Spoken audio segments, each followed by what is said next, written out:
Anda masih bersama kami di Berita Kriminal Borgol.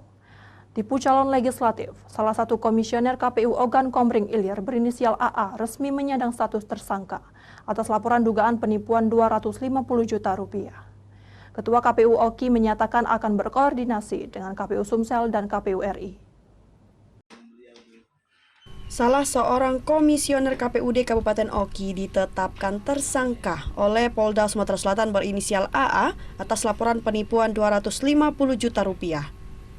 Tersangka AA dilaporkan korbannya Rusdi Tahar, seorang calon anggota legislatif. Kasus berawal saat akan berlangsungnya pemilihan legislatif pada tahun 2019 lalu. Saat itu tersangka menemui korban Rusdi Tahar dengan menjanjikan mampu mengumpulkan sebanyak 10.000 suara di Kabupaten Oki. Namun perolehan suara Rusdi Tahar tidak sesuai kesepakatan, sehingga korban memilih melaporkan tersangka AA ke Polda Sumatera Selatan atas dugaan penipuan dan penggelapan uang 7 September 2022 ke Polda Sumatera Selatan. Menyikapi hal ini, Ketua KPUD Oki Dery Siswadi menyatakan akan segera berkoordinasi dengan KPU Sumatera Selatan dan KPU RI.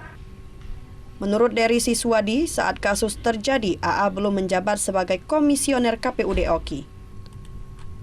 AA baru menjabat komisioner KPUD Oki pada tahun 2020, menggantikan Reddy Firmansyah yang diangkat menjadi ASN. Kejadian ini status yang bersangkutan, Pak AM, itu bukan sebagai komisioner KPU Oki. Karena pada saat penetapan untuk masa tugas 2019-2024, Pak AM itu masuk di ranking 6, tingkat ke-6. KPUD Oki juga tidak akan memberikan pendampingan hukum kepada tersangka karena dinilai bukan perkara kebijakan KPUD Oki. Dari Ogan Komering Ilir, Fitriadi, iNews melaporkan.